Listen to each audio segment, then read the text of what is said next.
This episode of Southeast Iowa Today is brought to you by Griner Auto Body of Washington, Iowa, using state-of-the-art techniques and decades of experience to get your car back on the road after an accident. Car Doctor of Washington, Iowa. No matter who Frankensteined it, they can fix it, clean it, and customize it.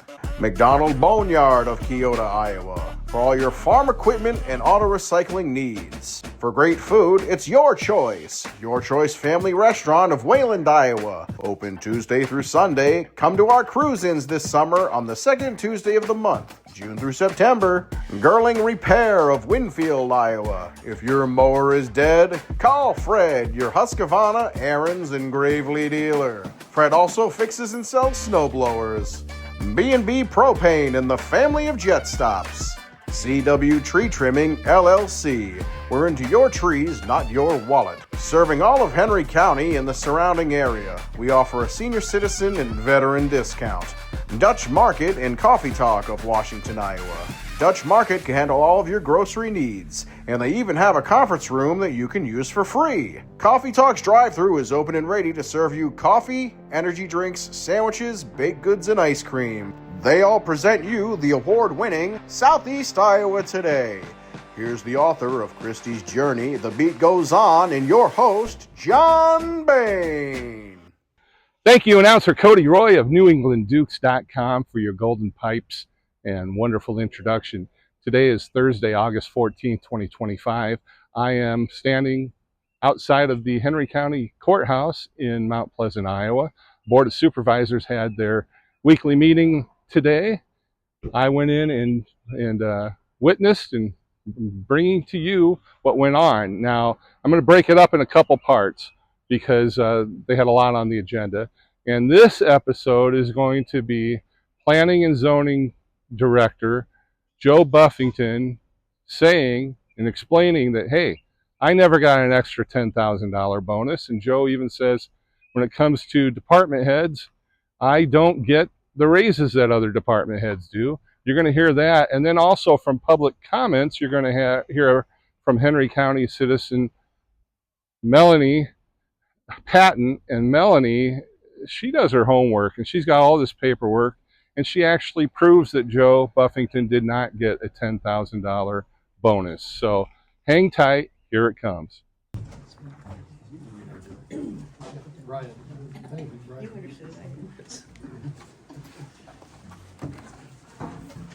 Next on our agenda is Joe Buffington, citizen discussion board. This topic of $10,000 to me, bonus or otherwise, has been brought up multiple times over the past year or so. I just think it's time to make it clear that I have at no time received $10,000 bonus or any other payment of $10,000 since 23 years I've been here. I don't know if you guys have had a chance to go through all of the disbursements to me. They're all right here. I have not looked at them, but I have been informed about them. All I'm here is to make it clear. So what you're looking at, that's that pay scales from. So this is just all every disbursement I've had, paid disbursement I've had since I've started. Okay. That was 2002. Okay. Nowhere in here is there $10,000 or anything even close to $10,000. In fact, over the last 15 years, I've had the lowest raises of any department head in the county.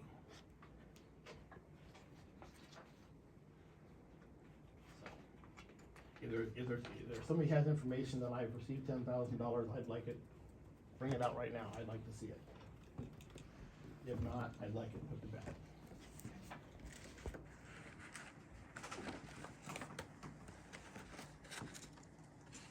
I have nothing.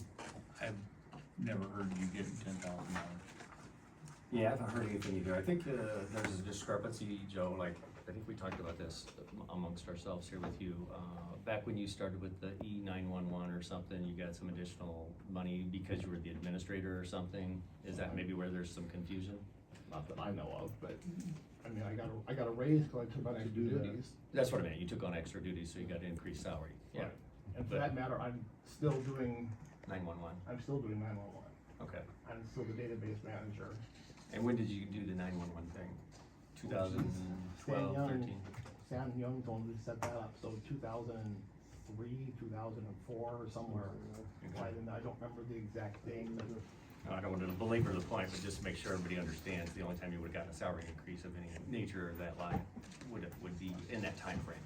the last, what I'll call step raise I had was in 2006.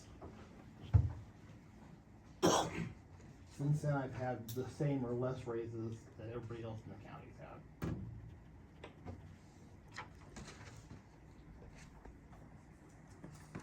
Okay. Reflect that in our record. Thank you. Thank you. Will you do me this one favor and give this episode a like and make sure to follow and subscribe? It's free. Oh, and share it and tell your friends about it. The more people that watch this, the more information we get out to them. Now, back to the program. With that, time for public comment. Melanie? Concerning the issue with, Joe had on the agenda earlier, I did, receive, can you take that and pass it around to Liz? I did receive information from Robin yesterday, as I requested, last week. After the item was pushed to this week, I asked for the, records for the planning and zoning administrator for his wages, and so, Robin provided me those yesterday. I made up the little spreadsheet off of what she gave me. And I just wanted to address, I believe, where the confusion came in about the $10,000 bonus that's been brought up. It was actually brought up last year at a meeting, and we were told that it was a bonus that he had received. At that time, we did state where the information came from. It came from a report from ISAC. You can go on ISAC, and this was the non-elected officials report, and you can pull them up for every office. This was for planning and zoning. And so when you look at Henry County, I highlighted it on there on page 2. It does show the first column with wages is fiscal year 2024, and that lines up with what I was provided yesterday. The next 2 columns with wages are 2023 and 2022. What I discovered after receiving this yesterday is that those 2 columns are actually very close. They're $37 apart. And so the wages for 2023 are not correct. And so on here, it shows that he received a 12.82% raise, which is not true on the ISAC report. So then I pulled up the county engineer and the public health director, and I noticed that the same thing was reported there. So the 2023 and the 2022 numbers were the same on that ISAC report. So I think that's where the confusion came in, because this does show that his wages went up by $10,000 on the ISAC report. When you look at his actual wages, that's not true. They went up by, I don't know, about $4,000 it looks like. So I think that's where the discrepancy was. I guess last year we did mention that this is where the information came from, but it wasn't really looked into anymore. So I guess in the interest of transparency, knowing where those numbers came from is why everyone in the public was in question. So this, I think, kind of settles it. Unfortunately, I think it could have been handled differently by everyone. I think that everyone just wants to know the facts, basically.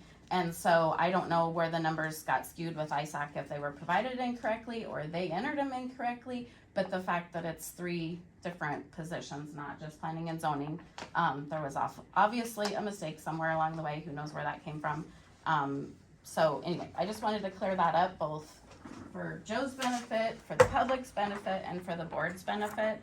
I think what I've learned being here at meetings for the last over 18 months is that the public just wants to know what's going on and be informed. And so I don't think we're supposed to be enemies or necessarily when we ask questions. We're not trying to prove that anybody's wrong or doing anything wrong. We're just obviously curious about what's happening in our county government, and I believe our county government is here to serve the people.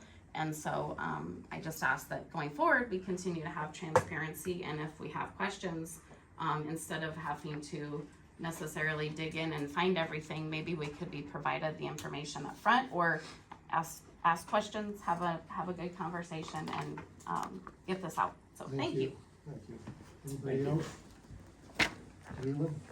Okay, to start, I need to apologize for spouting off July 31st at the meeting about nepotism. I had no idea that you went to the state auditor to get an exemption so your wife could be on the public payroll and qualify for IPERS.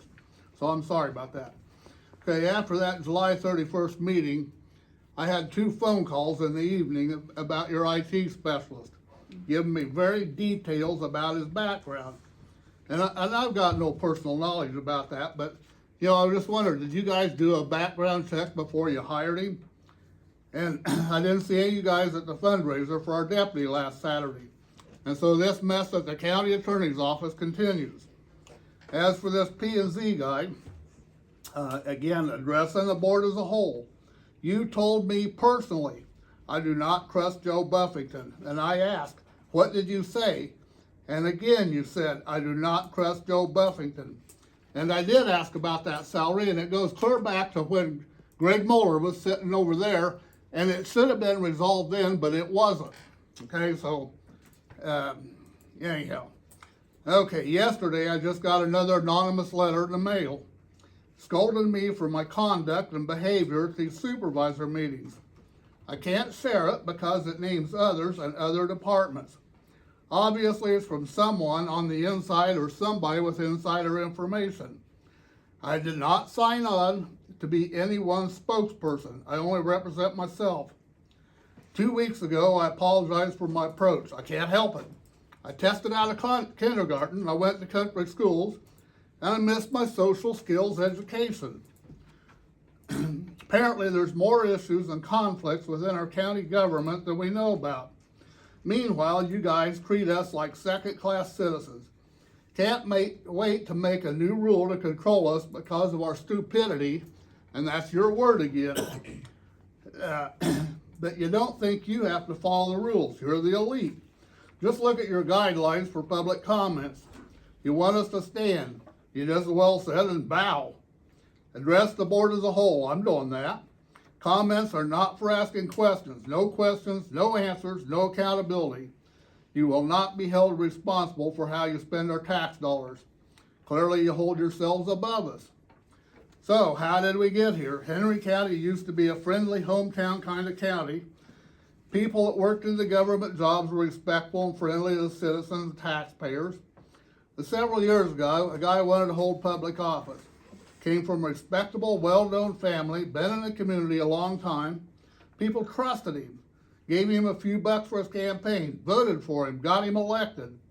And he hired on agreeing to the salary that position paid at the time. But soon that wasn't enough. He schemed up a plan to haul in a lot of money, tried to hide it, but got caught.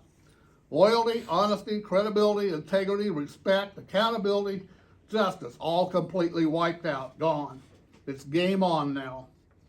That episode spread across this county like COVID-19. Set the example. No more standards is now the new standard for Henry County government, and trust is just another 4-letter word. Thank you. You're welcome. I bet after Melanie Patton's public comment and Leland's public comment, you're thinking, I need to come to some more of these Board of Supervisors meetings. They're held each Thursday right here at the Henry County Courthouse in Mount Pleasant, Iowa at 9 a.m. And I'm sure the Board of Supervisors would love to have you. I want to thank you for watching. And if you like this episode, give it a like. Make sure to follow and subscribe. It's free.